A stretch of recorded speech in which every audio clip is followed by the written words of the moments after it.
withdraw 30,000 naira. As someone will tell you, pay 500 naira as charge. Wow.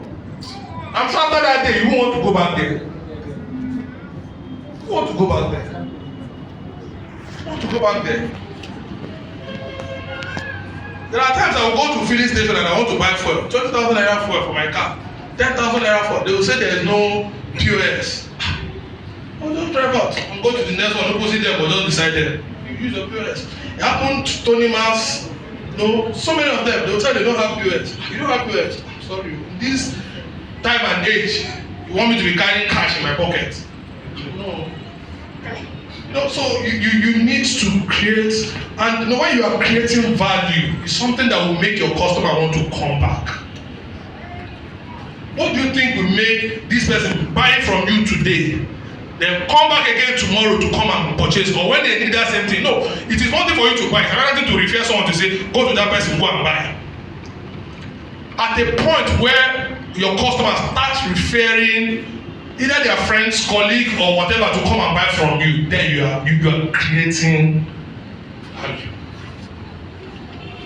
You are creating value. And it is easier for someone to refer, and it is even easier for them to say, don't go there, run, don't try it. But that is at that when you get to that point, you just need to be careful. If not, you will close your business. It happens to the likes of Mr. Biggs. When I was small, nothing like Chicken Republic, no KFC, no Domino Pizza, Kilimanjaro. You don't have them. It's Mr. Biggs. If you are going to Mr. Biggs, it's just like you are a king. Children's Day, this day, let's go to Mr. Biggs. Delicious, licious. You know what I mean? You'll be happy when you're coming out, like you'll be born, say, hey, Mr. Biggs. Today, there's Mr. Biggs. So it's important you create value, and you create value for your suppliers. Okay, you sell something, you sell goods. You don't manufacture it, you don't produce it. Somebody supplies you.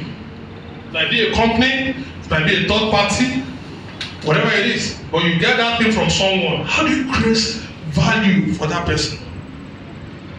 How do you create that value to ensure consistent supply?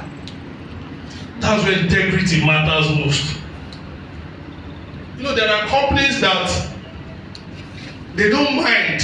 They will supply you and tell you to pay later. When you sell, you pay. I mean, you sell. Once you sell, you pay. Once you pay for that one that they will supply another one. That's how they do it. So you will remain in the business.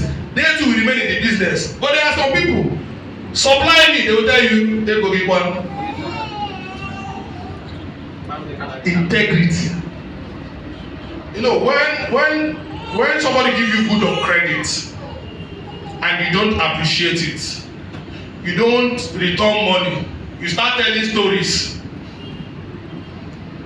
A time will come where you require that person assistance or help, or you require that same thing. That's where the problem is. They will tell you your money. Where I work, in 2023, we had December. You know, December is usually our peak period. December, January.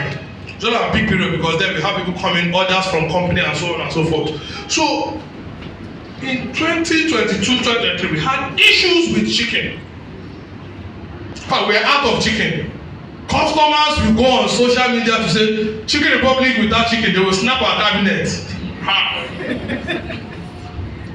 It was something else. So social media will help. Yeah, they were trending. We were trending, negative trend. And the reason was because we were owing our suppliers. We had a farm then, and somehow, someway, somebody mismanaged it.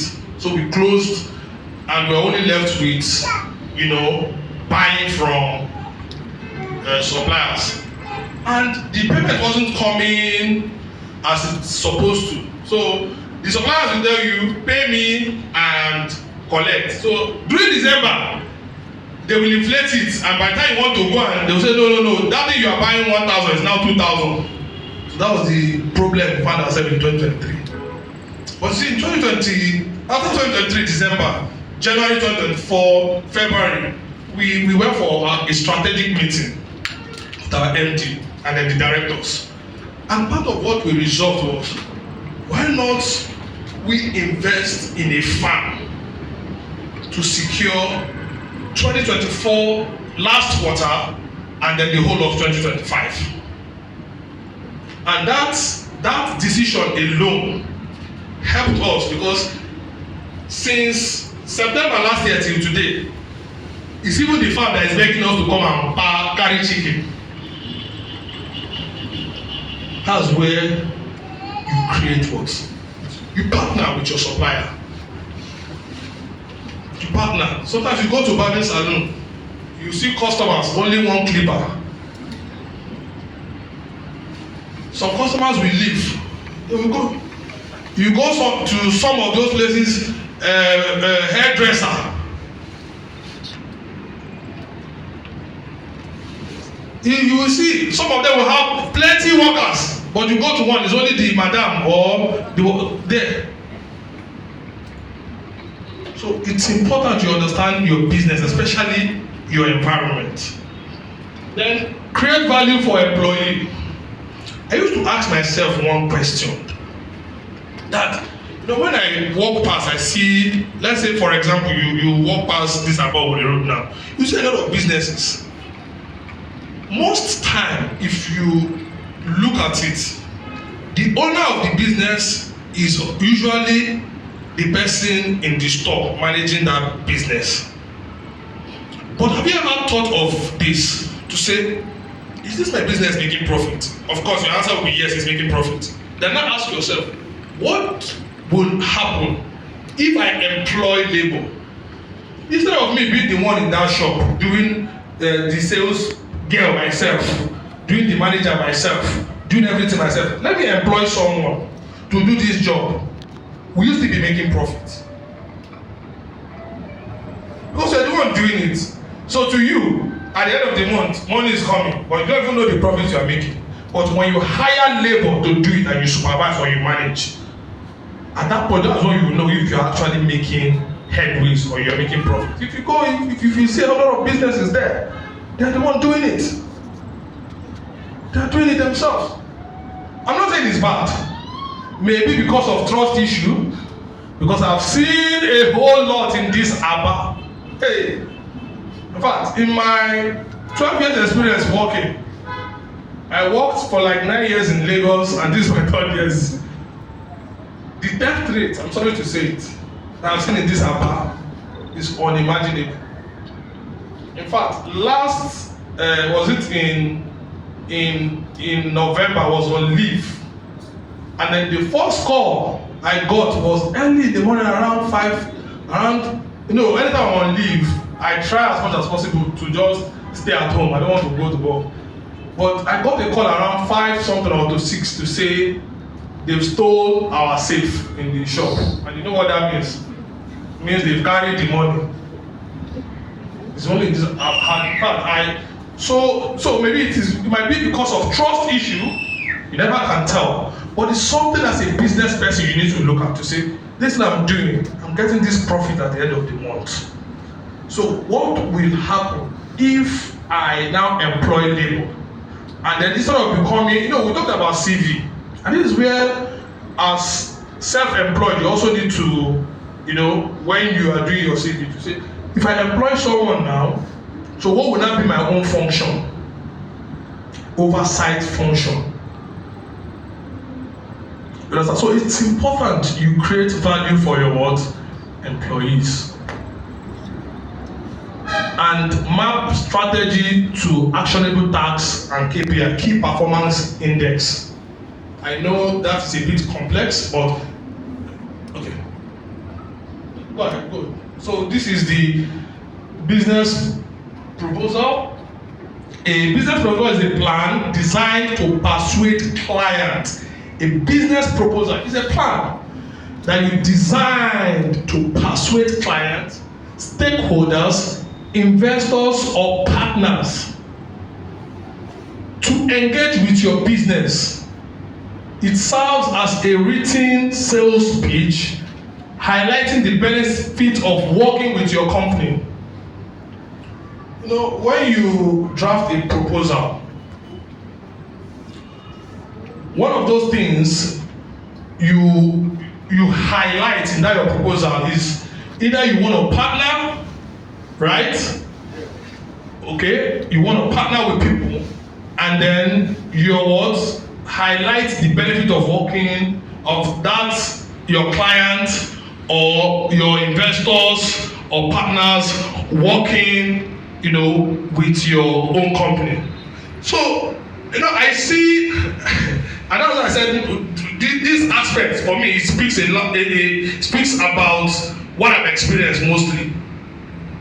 I see people who come ever since I came to Aba here. I see people come. So, you guys, you sell rice and chicken. I'll say yes, because me I sell rice and chicken. I'm a proud rice and chicken seller. Yeah. So yes, I have a farm here. You know, I want to be supplying you people. I want to do this. I want to do that. You know, how do I go about it? And the first question I ask them is, do you have CAC?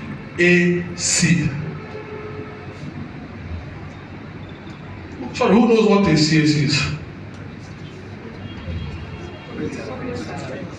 Corporate Affairs Commission. It's your business registration.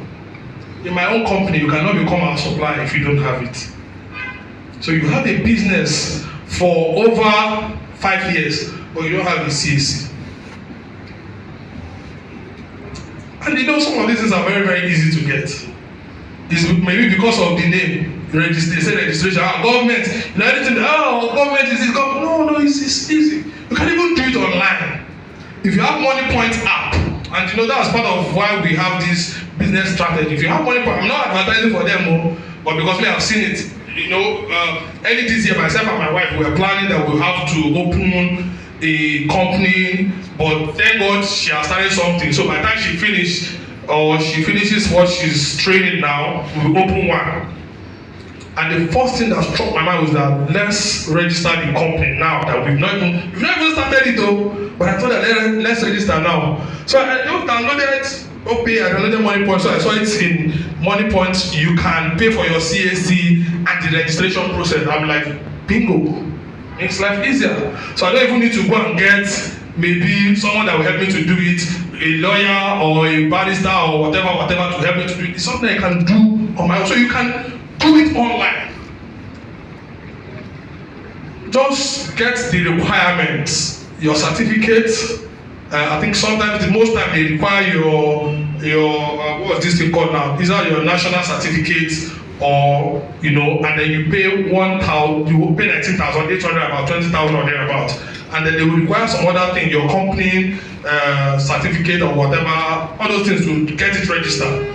If you have a company, I would advise you register it, because those are the things that will give you competitive edge. You never can tell tomorrow. Even our food vendor, for you to become a food vendor that supplies us food, you must have it. And I'm sure some other companies that before you can partner with them, you must have your CAC. So please, if you have your own business, try as much as possible to put that in your plan in the next 3 months from now. Okay? Yeah, so what is a business proposal, like we said earlier? So a business proposal outlines what your business does and what you can do for your client. So you have that proposal, that maybe a brochure, a booklet, or a piece of paper that you call a proposal. What it does is just it outlines what your business does and what you can do for your client. So to design an effective proposal that holds the client's attention, identifies specific pain points such as delay timeline, high costs or lack of expertise, then provide the buyer or your buyer with the right solution. Again, you are looking at providing the right solution to an existing problem in a company. It might be you are HR personnel and you want to recruit, for a company. And then you write a business proposal and you send to them. You want to help them to recruit. We do that.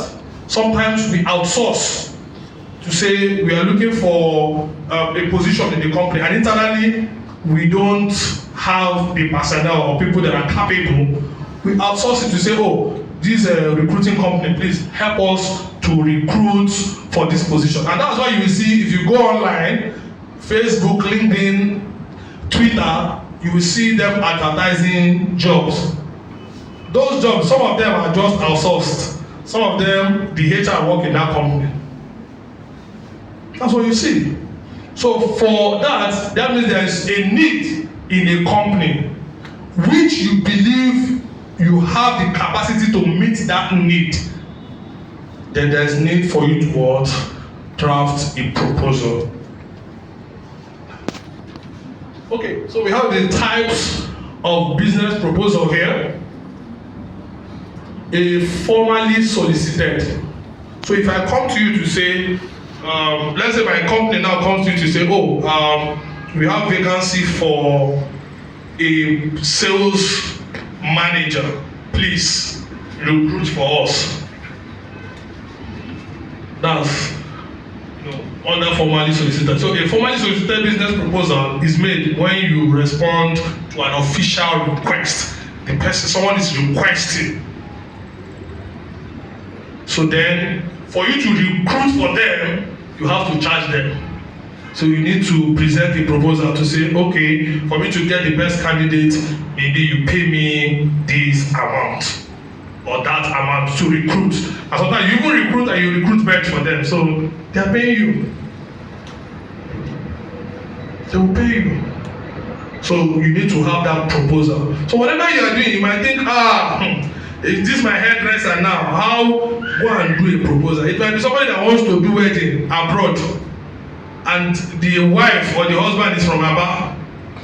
I'll now tell you, what about if I take you to this place to go and do whatever at home service for me? The problem sometimes is that we say, that's an opportunity to, let's bargain, let's do this. Now your bargaining can be drafted. So somebody will sign, you will sign. Because tomorrow if they don't pay you, just like our brother said, he paid for house rent, and what happened? He did not get house. They said the house is coming. I mean, it happened to me too. She be like your own story we don't hear. Make I tell you my own story. Ask my wife now. That was part of the reason why we spent almost 8 months in the hotel. And he told her here, 8 months, because I paid for an apartment.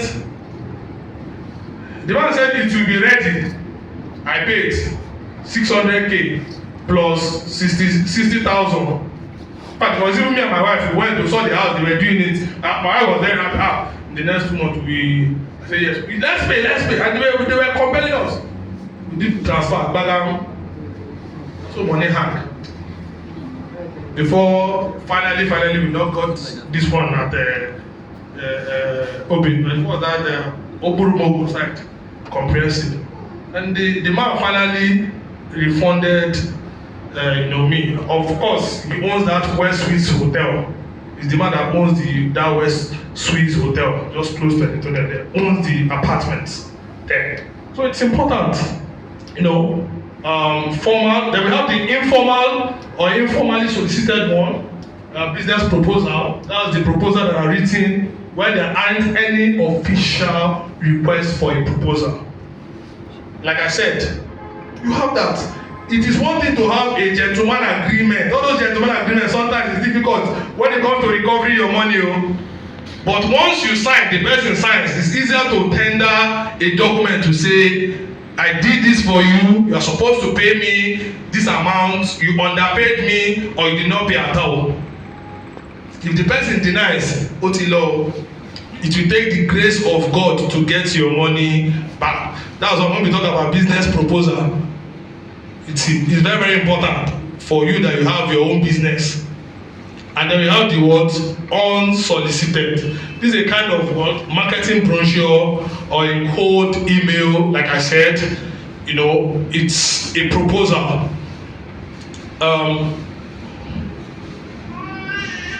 So these are the components of a business proposal. Title.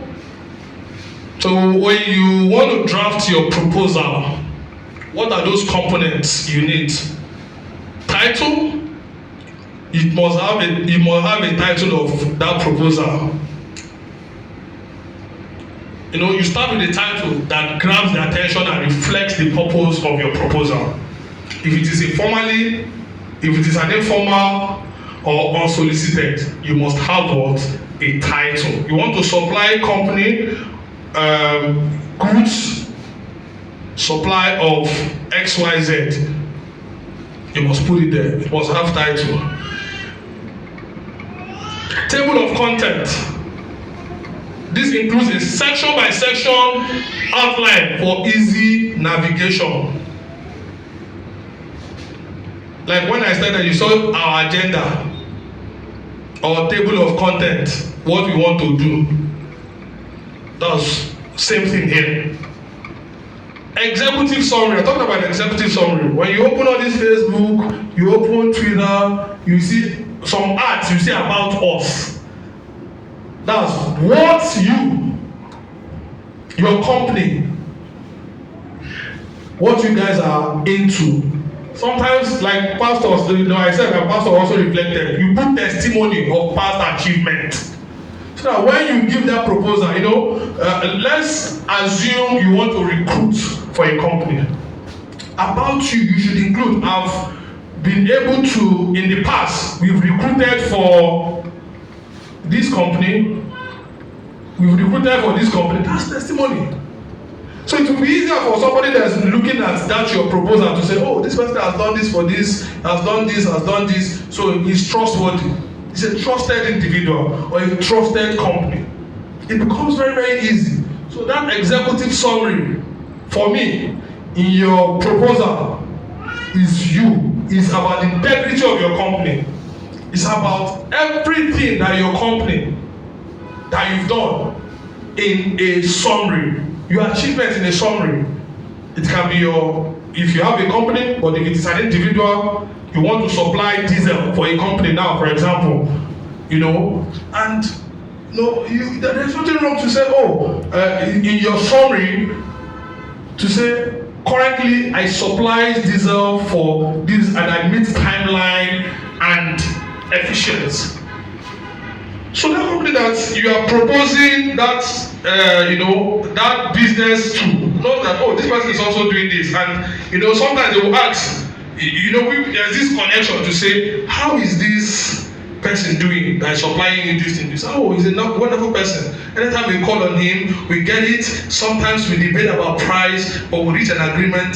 Somebody is giving a testimony about you already.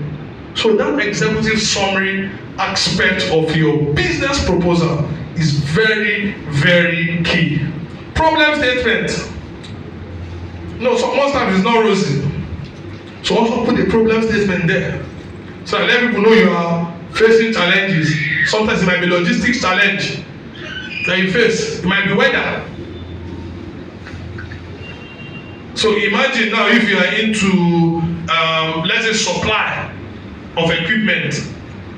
Now you don't have your own logistic company that you use to making that supply. So meaning you will get or you will hire. So what about that person you are intending to use?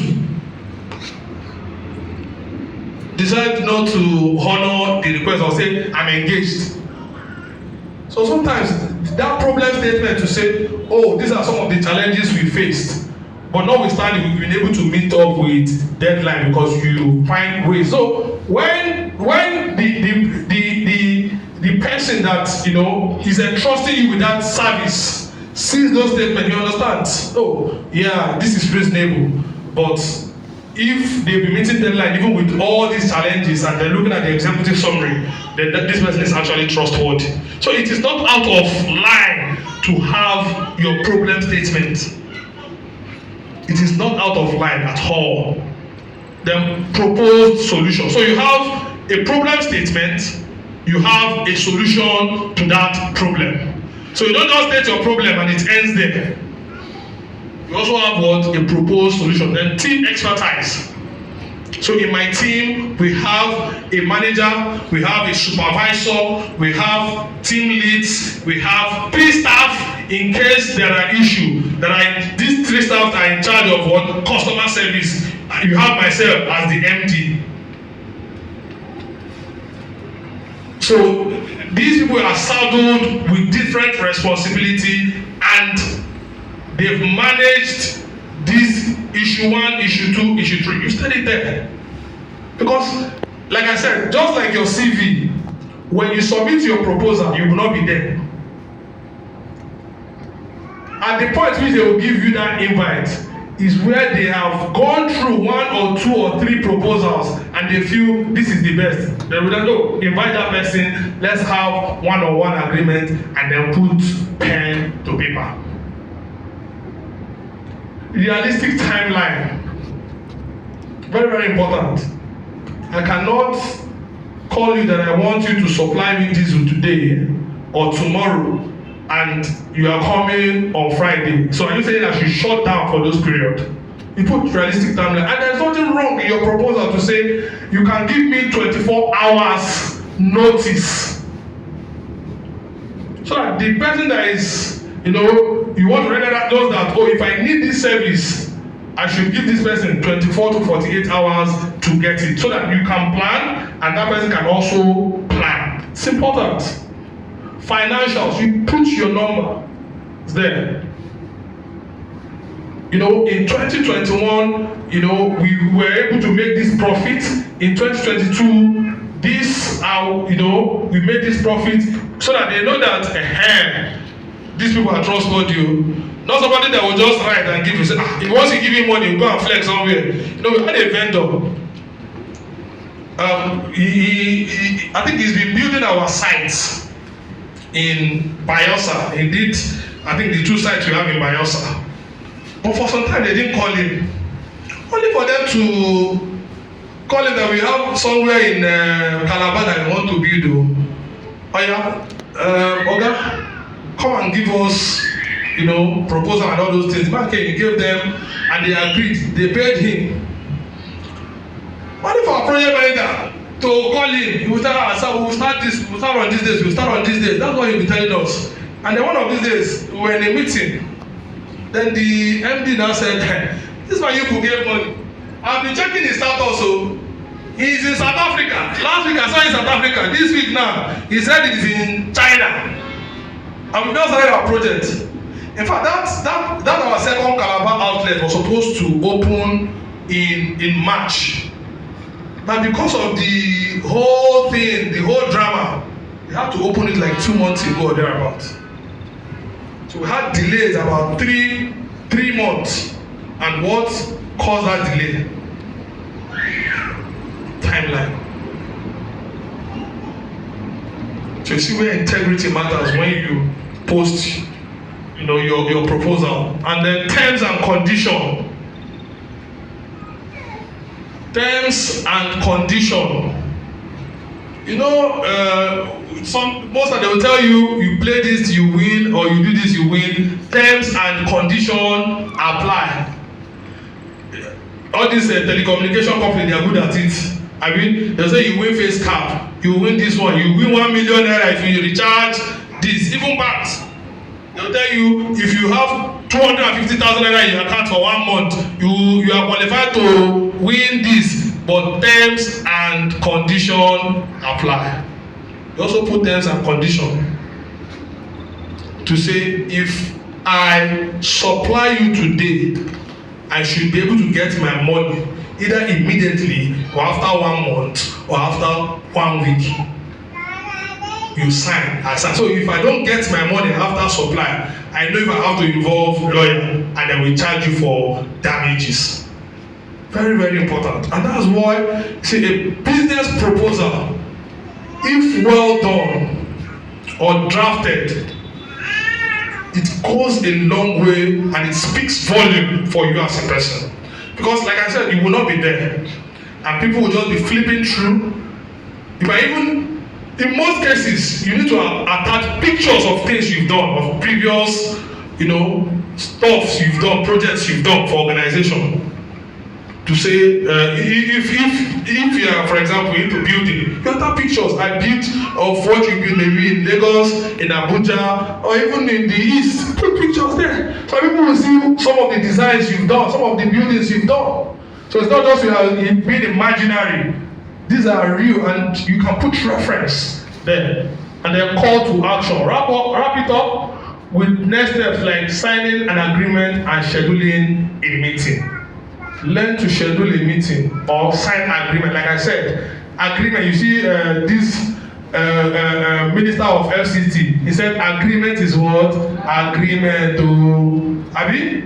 And they dragged it and dragged it and dragged it. At the end, the governor, we have state of emergency there now, but at least I learned there is now agreement between him and Fubara now and the president, and maybe soon we might have him back. But like they said, agreement is what? Agreement. So that we are all clear on what we are doing. And appendix, optional. Add any extra details, charts, case study, anything else to support your proposal. Okay.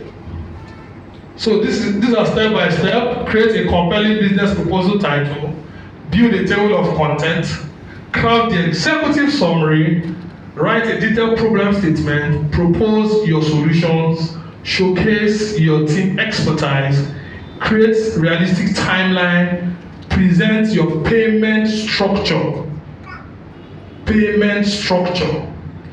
When you supply an equipment, you perform a service, do they pay you? Is it full payment? Or do you get an initial payment and then another payment, then the last payment? So you have it broken down in that your proposal.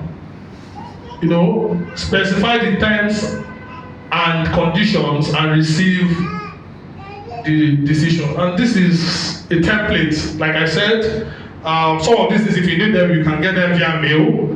Okay, both CV templates, proposal template that would help you. All you just need to do is to edit it and then make it fit into what the services you are rendering. Yeah, and then I think that should be all. Yeah, thank you very much. It came about this was biggest. We can let it be that we have a church that is progressive. For some persons, you might be thinking, I thought the church is just a place where we pray, No. Jesus came to the point where men came to meet him. The Pharisees came and they said, you have to pay your tax. How many of us pay tax in one way or the other? You pay. And of course, the EDC have made it compulsory for us now that we cannot evade payment of our bills. In fact, my phone finished yesterday. The one for the church that we had not even used finished. When I came in on Monday, I was told that it has finished. I was like, wow. So we make payments. So you're going to face that reality of meeting needs. We must be progressive. Let me say before we start taking the questions, that if you have your CVs, and what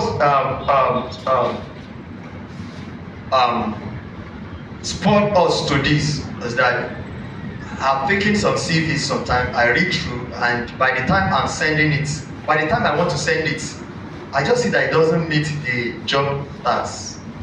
So sometimes I ask the person to re-edit, or sometimes I just re-edit and forward it. But it's not just doing it behind the scene.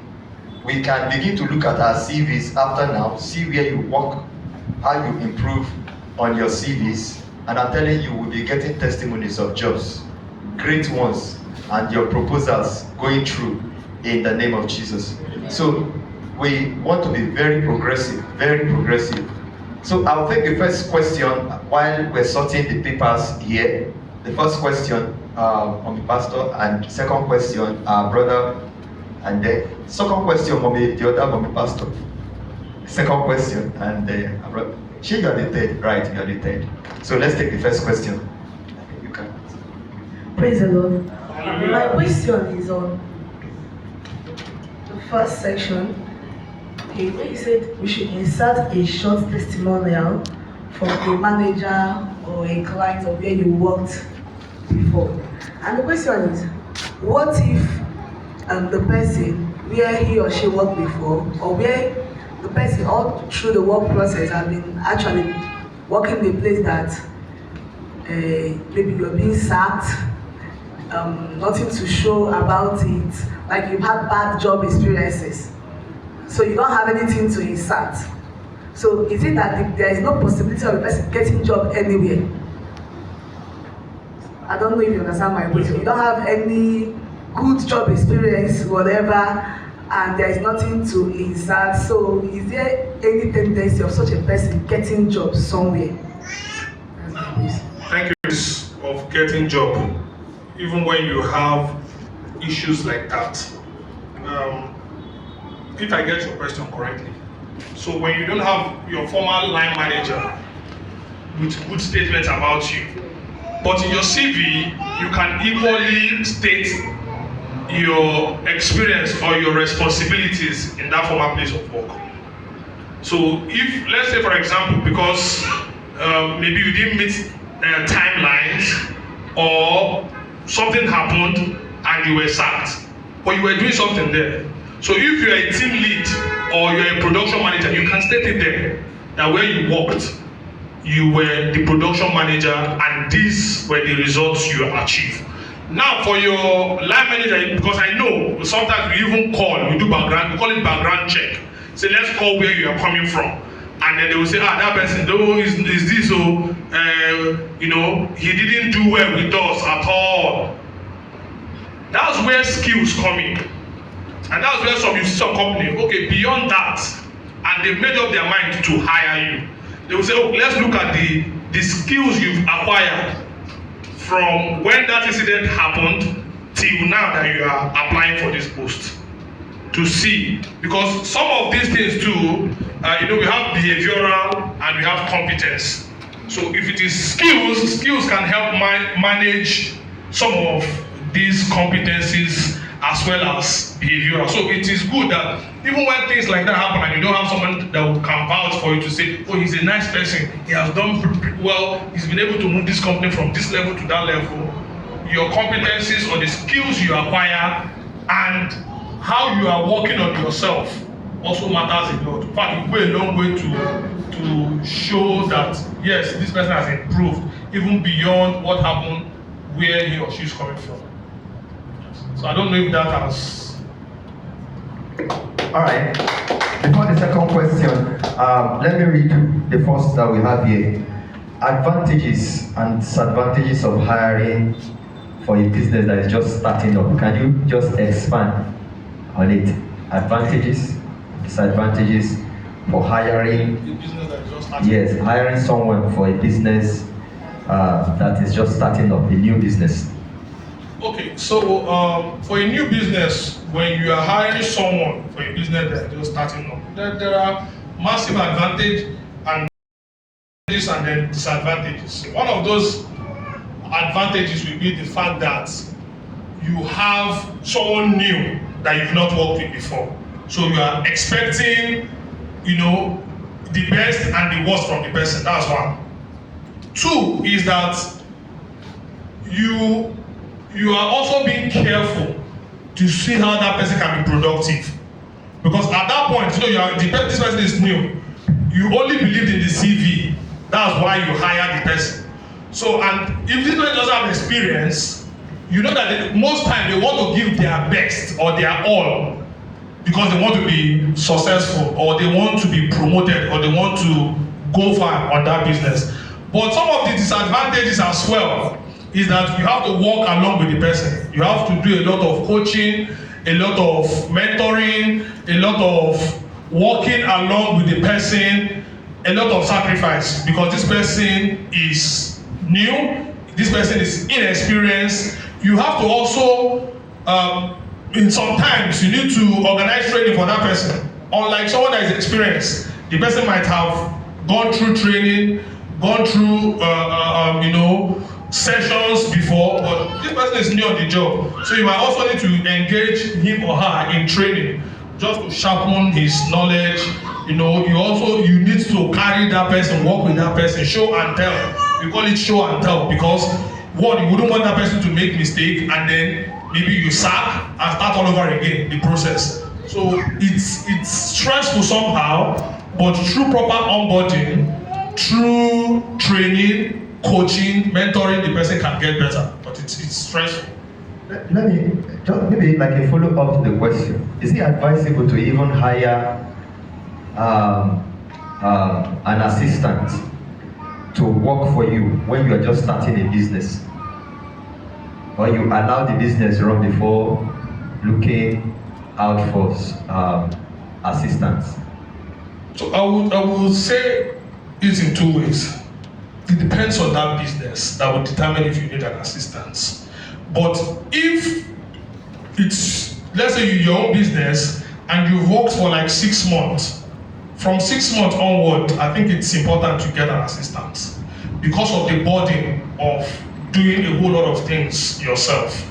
It might weigh you down. Two, there might be time you might need to meet with a client that you might not be physically want to be present there, so you need someone that will assist you or someone that will do that, or a face of the company. You might want to write, send a mail or do one or two things that, it's just too primitive for you. So you might need to get someone that can do that. So I usually advise for a self or one-man business, if you've managed that business for like 6 months and you can see you are making progress in that business, you need to get an assistant. It's very, very important. Thank you very much.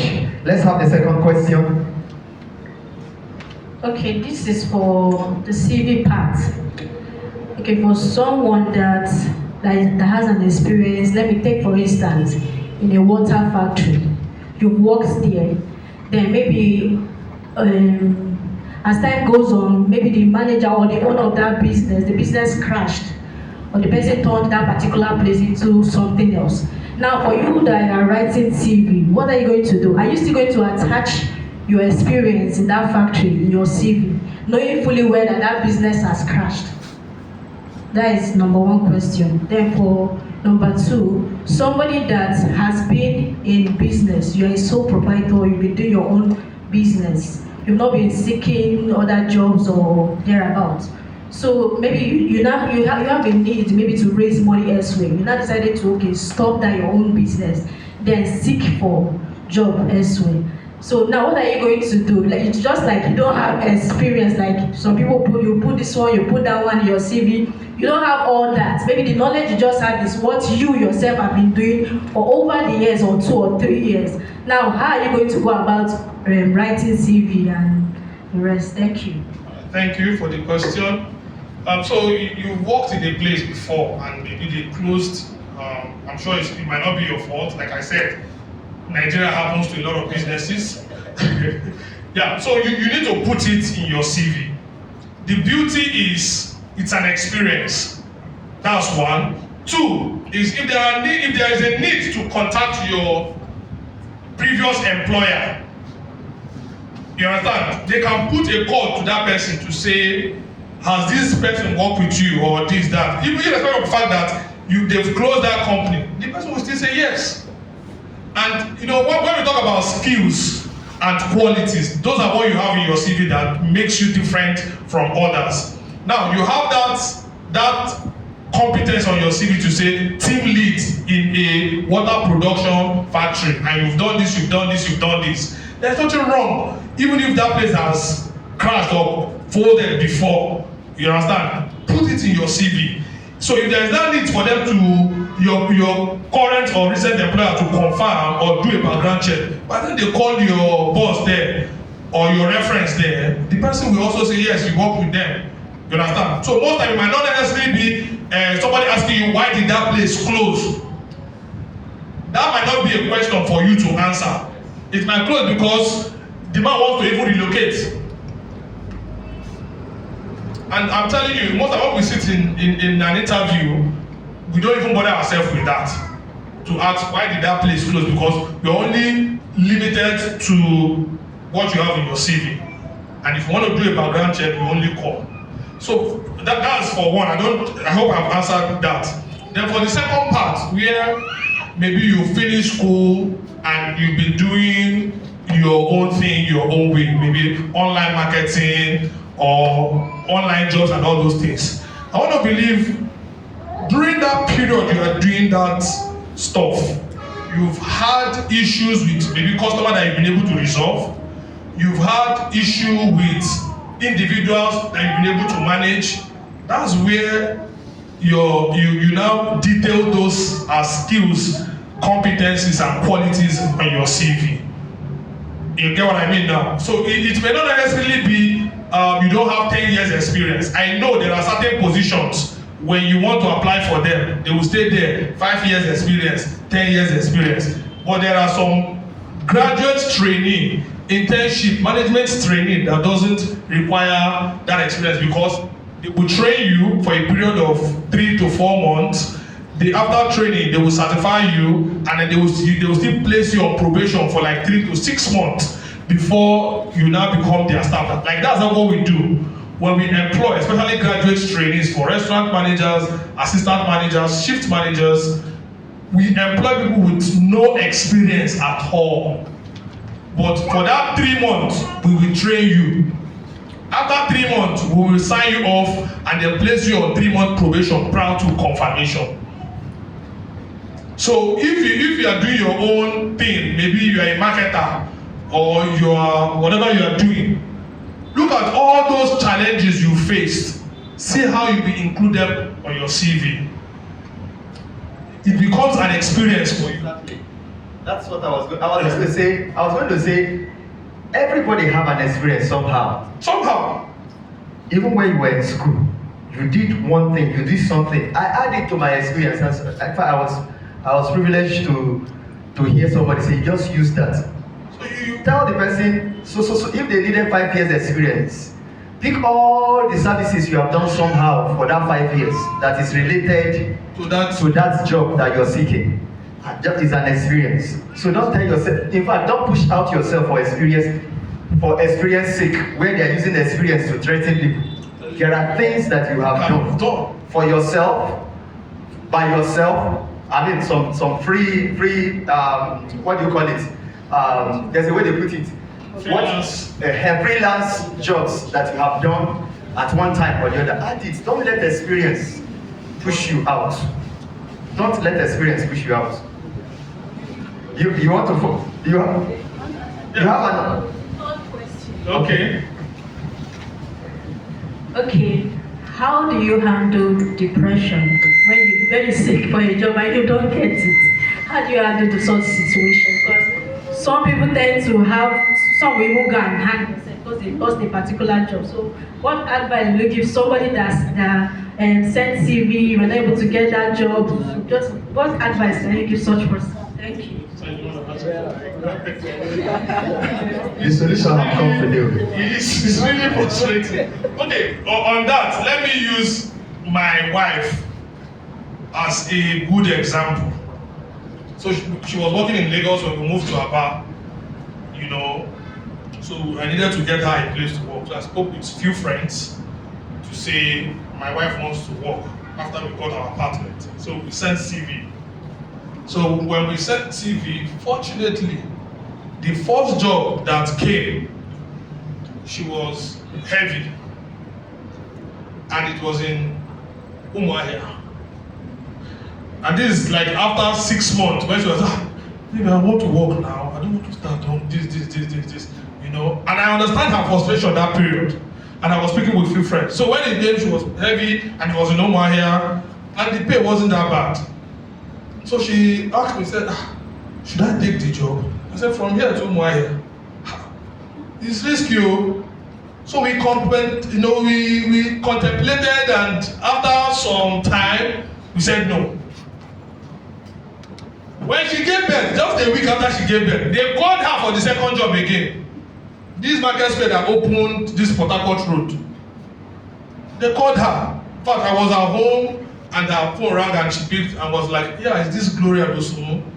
I said yes. She said yes. They said, okay, you know, you applied for quality manager slash raw product manager, this. So we are glad to, you know, inform you that you have been selected. So come and start your documentation and this. And then she paused for a while and she looked at me and I looked at her. Then it was just 1 week or 2 weeks. And when I looked at her, the answer was obvious. Madam, just stay and take care of this baby. So you can see, so for like two years that we've been in Aba, she has not been engaged. And I understand that she has been, you know, a little bit feeling bad about it and all those things. That's why immediately Bobo got to 8 months, 9 months, we now have to sit down to say, okay, so while you apply for a job, can you be doing this? So it's difficult sometimes, and now she's engaged. It's difficult sometimes, but again, you also need to take it to the Lord in prayer, because there is nothing God cannot do. We have a lot of online marketing jobs. For online marketing jobs, I get them a lot because I have friends that are marketer. But the criteria, I think you have to have international passports. Yeah, I send it to my friend because most of these clients, they stay abroad and they pay in dollar and all those things, so they need to do verification and blah blah. So you need to have, you know, some of those things. You can attend training during that period of rejection to acquire certain skills while you still apply for jobs. Okay, so that's what I don't know. All right. I would have loved to talk about that, but the answer to depression is in God's word. I'm telling you. And you also need to listen to some other testimonies, people's testimonies. I was telling my class this morning, I said, if you know what I went through, my years of school, before I got admission 7 years